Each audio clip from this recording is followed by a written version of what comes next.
Здравствуйте. Какими бы вы ни были замечательными родителями, в каких бы замечательных условиях ни жил ваш ребенок, эпизодически он все равно будет кашлять. Кашель и лекарства от кашля. Тема нашей сегодняшней встречи. Пойдемте поговорим. Спонсор програми «Kinder Bio-Vital». Пишайтеся вашим розумником.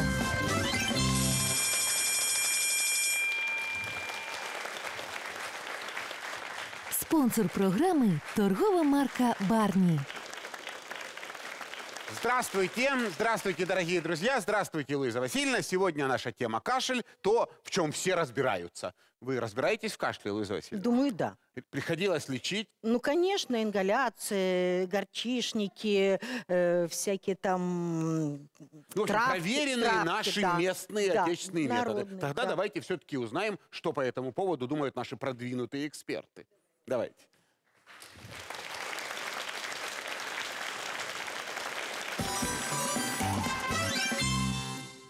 Когда-то у меня был очень сильный кашель, сильный, на всю, на весь город, но сейчас у меня спокойно кашель. Надо пить лекарства, таблетки смотреть. Я пил там эвкалипт такое. И лекарства такие зелененькие. Они немножко горьковатые, немножко сладенькие даже. Есть одна бутылочка, там по капле падает в рот. Это мое любимое как раз. И тут сиропчик сладкий. А вот на вкус как сахар. Когда я кашляю, мама смотрит, или у меня горло красное. Чтобы оно не было таким красным. Сбивала температуру, давала пить горячий чай. Мама намотала на палец ватку, потом намазала таким перекисью, а потом я открыла рот, и меня она помазала. Когда мы шли к вам, я кашляла еще. Я вот так кашляла. Вот так. Правда, это потому что я в холодной времечке, звали, а я ничего.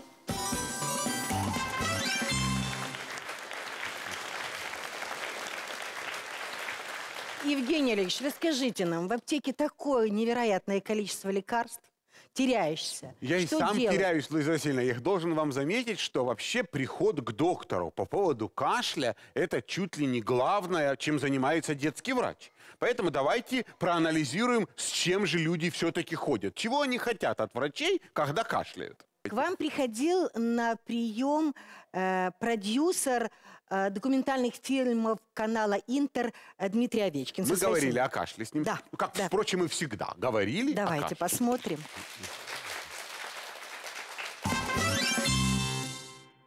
Папа Дима, мама Ира, Максим и Ульяна.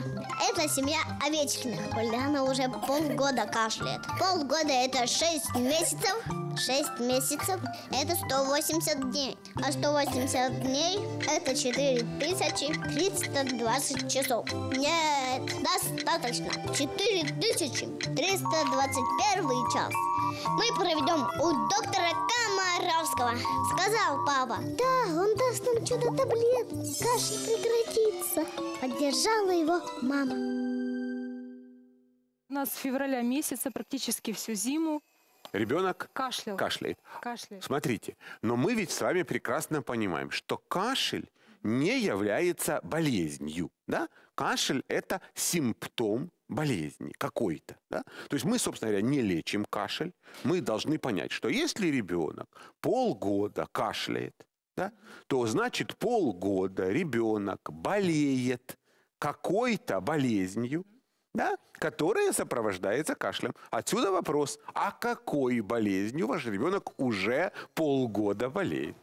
То есть если же мы не знаем болезни, мы же не можем вылечить ее симптом, правда? Избавиться от него. Вопрос к маме, к папе. А чем же вы болеете полгода? Что подрывает иммунитет ребенка? Нет, не иммунитет, кашель, Дим, не иммунитет. Чем Вопрос мы в болеем? другом. Какая болезнь сопровождается кашлем? Что такое кашель? Почему он бывает? То есть в легких вырабатывается избыточное количество слизи. Да. И организм, вот кукла у нас не кашляет, у нее ничего не вырабатывается, да? Вот. Так вот, в легких вырабатывается повышенное количество слизи, и от этой слизи организм избавляется посредством кашля. Да. То есть есть какая-то причина, из-за которой в легких вырабатывается много слизи. Причиной этой может быть инфекционные болезни и аллергические заболевания. Да? То есть это либо вирус, либо бактерия, либо аллерген, либо неудовлетворительные свойства воздуха. Ну, например, в комнате жарко или пыльно, и ребенок все время кашляет, освобождается от этого. То есть вот поэтому прежде всего мы должны подумать, привлечь докторов и поставить диагноз. Что это у нас такое? Тогда у нас с вами возникнет алгоритм лечения. Обратите внимание, ребята. Вот смотрите, мы произносим сплошь и рядом такую фразу. Избыточное количество слизи, да? От которой организм избавляется. И теперь вы должны понимать, а вот представьте себе, в организме много слизи в легких, а мы назначим лекарство именно от кашля. Смотрите, от кашля, который убирает кашель. Что произойдет с этой слизью? Она будет оставаться. Она будет накапливаться в легких. Да? Если эта слизь нарушит движение воздуха в легких, потому что ее накопится много, то там осядут бактерии. И что возникнет? Осложнение. Осложнение, которое называется словом воспаление легких. То есть если мы дадим лекарство от кашля, то станет хуже. Есть другая группа лекарств, которая называется отхаркивающие лекарства. То есть что эти лекарства делают? Они увеличивают количество слизи, увеличивают. Но слизи это такая жидкая, ее легко откашлять. Но давайте подумаем, у ребенка избыточное количество слизи. А мы назначим отхаркивающие средства. Что произойдет? Он станет кашлять еще больше. Да? То есть получается, что все-таки главное в лечении кашля – это то, что ваша мечта, мечта людей о золотой таблетке в лечении кашля, она тупиковая. Самое опасное, что только может быть в лечении детей, это назначить ребенку одновременно лекарство от кашля и отхаркивающие средства. Понятно, что если, не дай бог, одновременно вы дадите лекарство, разжижающее мокроту и, естественно, увеличивающее ее количество, и плюс отключите кашель лекарством, то вы практически с огромной вероятностью получите что? Ухудшение реальное. То есть сами себе риск осложнений увеличите. А дети имеют главную особенность, и вот на это вы должны обратить самое принципиальное внимание. Почему с кашлем у детей ситуация обстоит намного хуже, чем с кашлем у взрослых? Потому что, когда ребенок кашляет, очищает легкие, то у него работает так называемая дыхательная мускулатура. Сокращаются мышцы, которые выталкивают вот эту слизь. Так вот, принципиальная особенность детей, именно детей, состоит в том, что их мышцы дыхательные намного слабее, чем мышцы взрослых. Поэтому мокроту откашлять детям намного сложнее. Поэтому, когда мама принимает отхаркивающие лекарства и кашляет всю ночь, это ее проблема. Ничего здесь страшного нет, кроме того, что маме не до папы. Да? Ну, а вот когда ребенок принимает отхаркивающие средства, то очень часто он просто не в силах откашлять ту дополнительную слизь, которая вырабатывается. И мы, используя эти лекарства, не только создаем бессонную ночь, но и приводим к тому, что утром мы вызываем доктора, потому что он же всю ночь кашлял, а доктор говорит хрипы. Хрипы. А хрипы это не потому, что болезнь такая, а потому что мы вовремя помогли. Поэтому надо понимать, что отхаркивающие средства это не простенькие безрецептурные лекарства, которые мама с папой назначают. Это лекарства, которые требуют обязательного участия доктора. Вот смотрите, у ребенка влажный, продуктивный кашель. Молодец. Молодец, смотрите. Да? Почему? Вот что с ребенком происходит? Ваш ребенок вот сейчас, перемещаясь, Ульян, иди ко мне. Иди ко мне, котеночек. Иди сюда, зайка. Иди ко мне. Вот обратите внимание, у этого ребенка текут сопли. Да? Так вот сопли у детей сплошь и рядом текут не только сюда, вперед, но и назад, по задней стенке глотки. И когда они в глотке накапливаются, то что с ребенком происходит? Он кашляет. Понятно, да?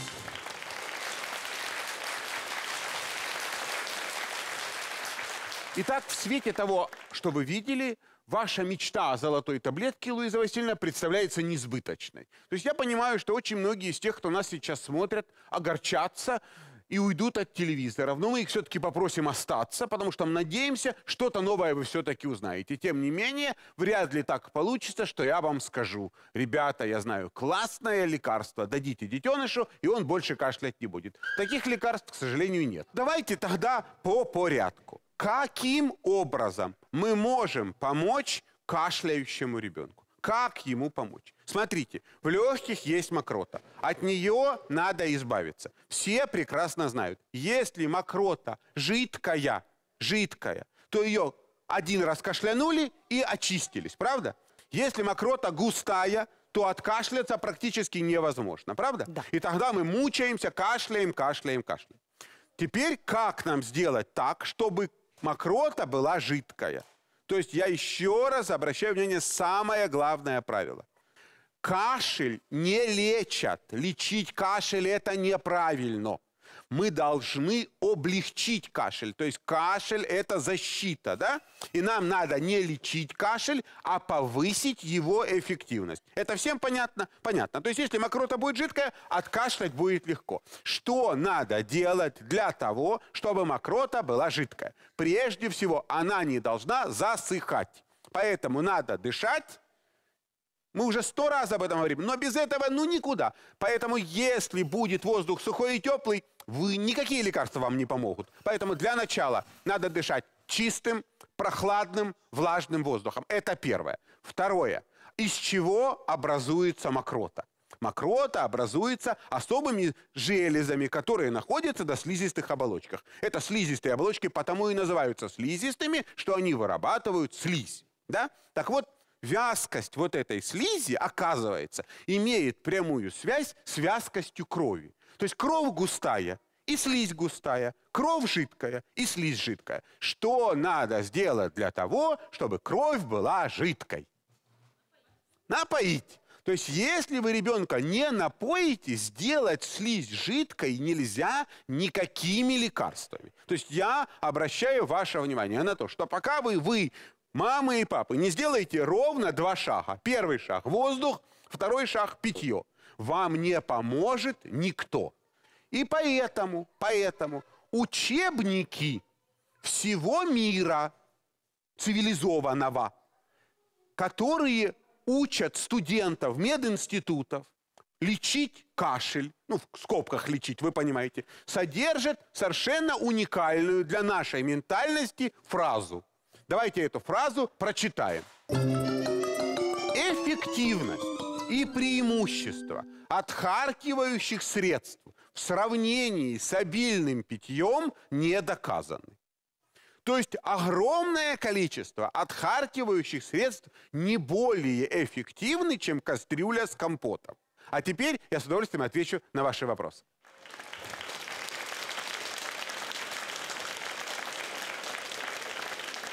Скажите, доктор, возможно ли по характеру кашля определить, это аллергия или инфекция? Или, возможно, еще какие-то причины кашля?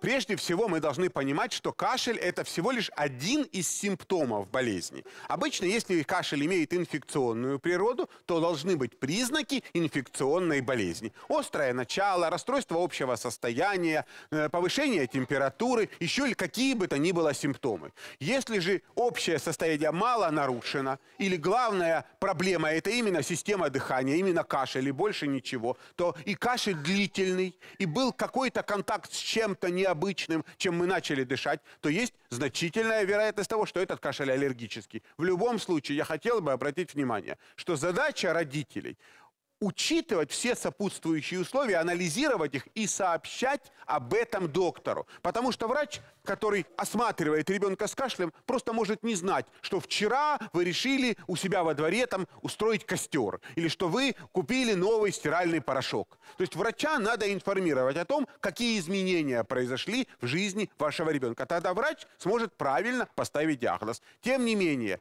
2 причины кашля у детей возникают чаще всего. Это, естественно, инфекционные болезни и аллергический кашель. Инфекционные болезни – это все-таки 90% всех детских кашлей. И чаще всего это острые респираторные вирусные инфекции. А острая респираторная вирусная инфекция – это не только кашель, но и насморк, и повышение температуры, и острое начало болезни, и контакт с инфекционным больным, то есть с тем, кто болел вирусной инфекцией. А вот если кашель и нет соплей, ситуация уже необычная. Похоже, это не вирусная инфекция. И тут однозначно нужен доктор.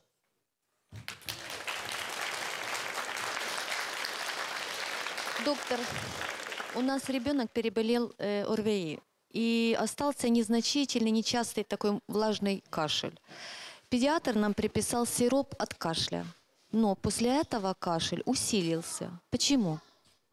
Ну, для начала я вовсе не уверен в том, что вам назначили сироп от кашля. Отхаркивающий. Вот вы имеете в виду именно отхаркивающий сироп. Да? В чем механизм работы отхаркивающих средств? Они увеличивают объем мокроты. Увеличивают объем мокроты. Естественно, если у вас был кашель, и вам дали отхаркивающее средство, то что с вашим кашлем произошло? Вы стали кашлять сильнее. То есть отхаркивающие средства для того и придуманы, чтобы усиливать кашель. Если вы дали лекарство отхаркивающее, ребенок не должен перестать кашлять. Вот тут, наверное, надо расставить точки над «и» по поводу лекарств, которыми лечат кашель. И надо четко понимать, что есть две группы лекарств. Лекарства от кашля, то есть лекарства убирающие, отключающие кашель, и лекарства отхаркивающие, которые облегчают кашель, воздействуя на слизь, на мокроту. Это всем пока понятно? Понятно. Теперь давайте подумаем про то, ведь что такое лекарство от кашля? От. То есть мы же уже много раз сказали, кашель – это фактически спасение, да? Ну, без кашля, ну никак. Не будет кашля, болезнь будет протекать тяжело. Как же можно тогда вообще использовать лекарства от кашля? Оказывается, иногда можно. Потому что бывают случаи, когда кашель носит абсолютно ненужный, неэффективный характер. Ну, есть знаменитая болезнь коклюш, при которой кашель не столько от легких, сколько от головы, например. Да? То есть раздражение кашлевого центра в мозгах. Или, например, в комнате сухо, или пыль, или запах какой-то. И вот это вот все раздражает кашлевой рецептор. Мы кашляем, но при этом мокрота не образуется. И вот такой раздражающий кашель обычно требует использования лекарств от кашля. Но это ситуации абсолютно нестандартные. То есть все ситуации, когда ребенок кашляет и ему кашель не нужен, это ситуации опасные. Поэтому лекарства от кашля, лекарства, отключающие кашель, назначают только врачи и больше никто. Об этом даже речи быть не может, чтобы вы пришли в аптеку и купили лекарство, которое подавляет кашель. Кстати, такие лекарства бывают двух видов. Огромное количество таких лекарств наркотического действия. Но есть лекарства не наркотического действия. То есть к наркотическим лекарствам даже возможно привыкание. И ряд лекарств наркотического действия продаются в этой стране без рецепта. Что, как это ни удивительно, и входят в состав лекарств от кашля. Их можно купить в аптеках. Наркоманы знают про все эти лекарства. Они в аптеках продаются.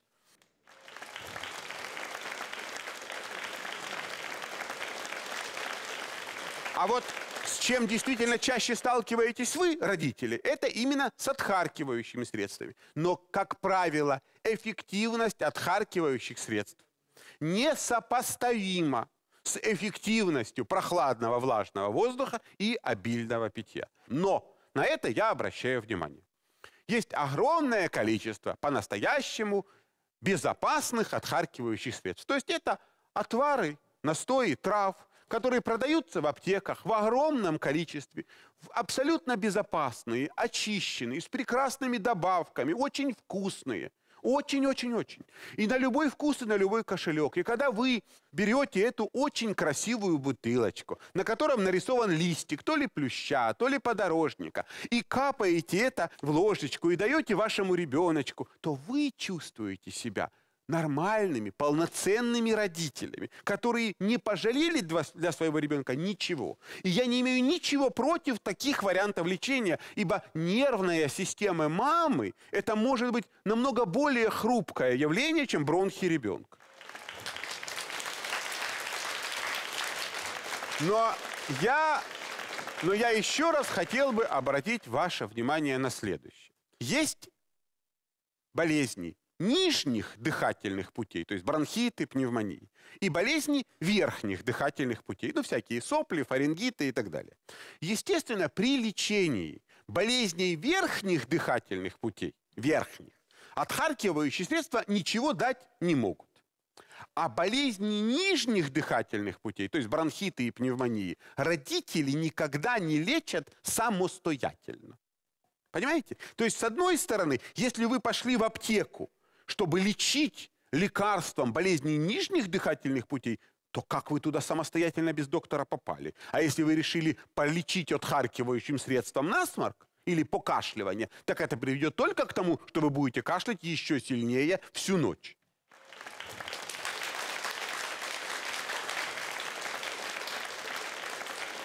Доктор, у меня 8-летний сын болел ОРВИ. Ну, пошел на выздоровление, решили вечером сделать ему ванную. После ванны начался кашель такой, целый час длился без остановки. Потом он заснул, на утро проснулся, кашля нету. Ну, представьте теперь, что после вирусной инфекции в легких у ребенка, в бронхах, есть сухой комочек слизи. Вот просто сухая слизь. И вы залезли в ванну. И в комнате, в ванной комнате влажность практически 100%. И вот теперь представьте, сухой комок слизи, на который воздействует воздух со 100% влажностью. Что происходит с этим комочком слизи? Он увеличивается в объеме примерно так же, как сухофрукты в компоте. И увеличившийся в объеме слизь начинает давить на стенку бронхов, вызывая что? Кашель. Таким образом, у вас в легких оставалась слизь, вы провели специфический вариант ингаляции паром, после чего ребенок всю ночь кашлял и очистил, наконец, легкие. На этом, собственно говоря, очень часто и построен эффект ингаляции. Но тут же есть два варианта действий. Первый вариант цивилизованный. Попытаться сделать так, чтобы во время ОРВИ в легких сухая слизь не накапливалась. Да? То есть увлажнить, проветрить, напоить. И вариант второй. Жить в сухой комнате, кормить отхаркивающими средствами, не поить и потом эпизодически выводить сухую слизь с помощью теплых ингаляций, теплым паром. Но здесь надо предупредить всех, что для того, чтобы откашлять мокроту, которая стала больше в размерах, необходимо иметь достаточно широкие бронхи и достаточно сильную дыхательную мускулатуру. А сплошь и рядом, когда делают такие ингаляции или засовывают в ванну детей маленьких до 3 лет, то ночью они уже не кашляют, а задыхаясь едут в больницу.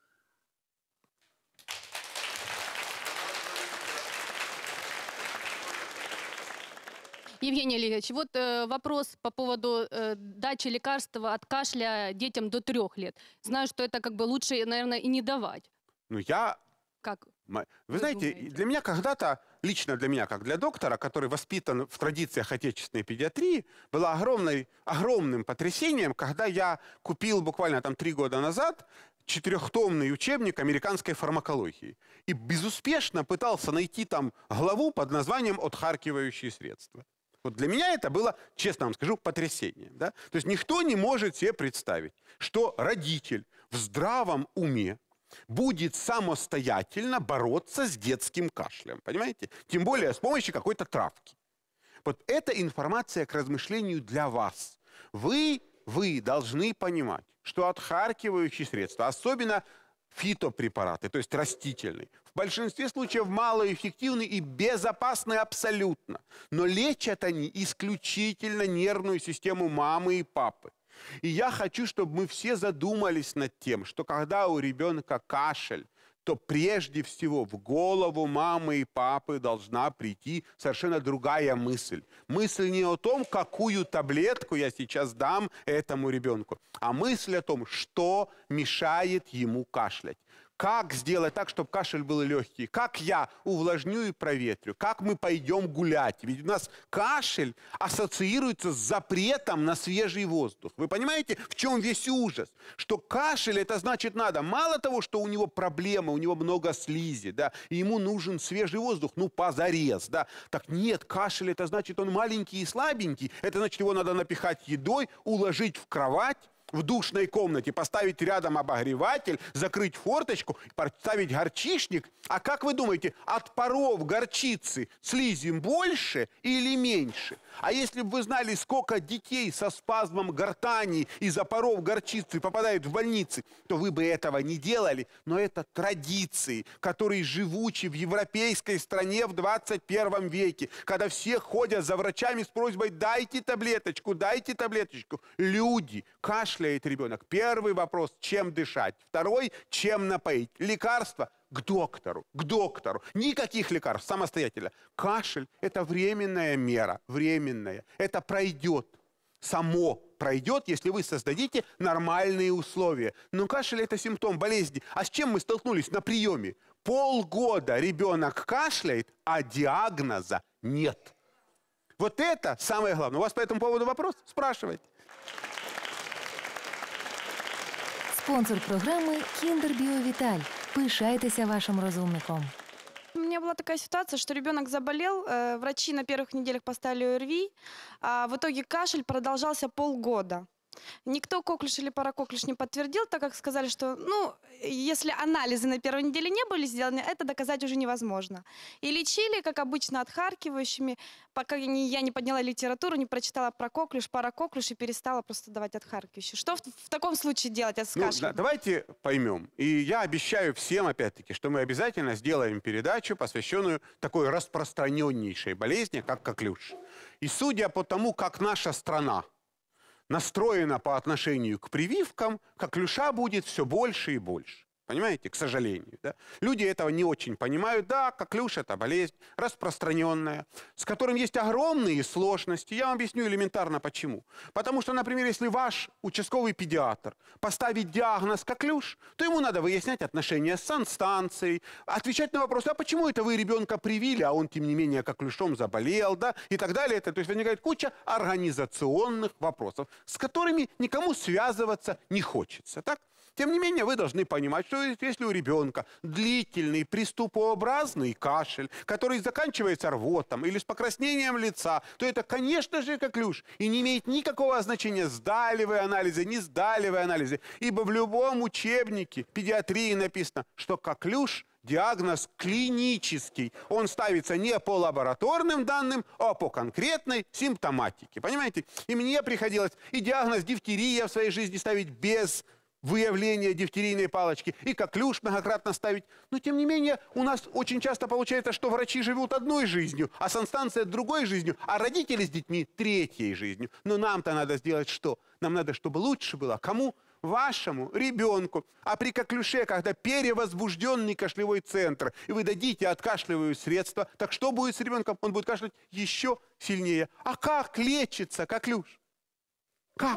Воздухом. Ну так и лечите. Поэтому, если вы не используете ненужные лекарства, а выполняете главные принципы лечения кашля, проветриваете, увлажняете, гуляете и поете, то вы и коклюш таким образом лечите. Вот и лечите. А подробнее мы, конечно же, об этом поговорим. В общем, нам еще есть о чем говорить. И ровно через неделю мы встретимся и продолжим наше общение. Приходите. Всего доброго. До встречи. Спонсор программы торгова марка «Барни». Луиза Васильевна, вы со своими ингаляциями и горчичниками меня все время расстраиваете. Вы первые, перевоспитанием которых я займусь.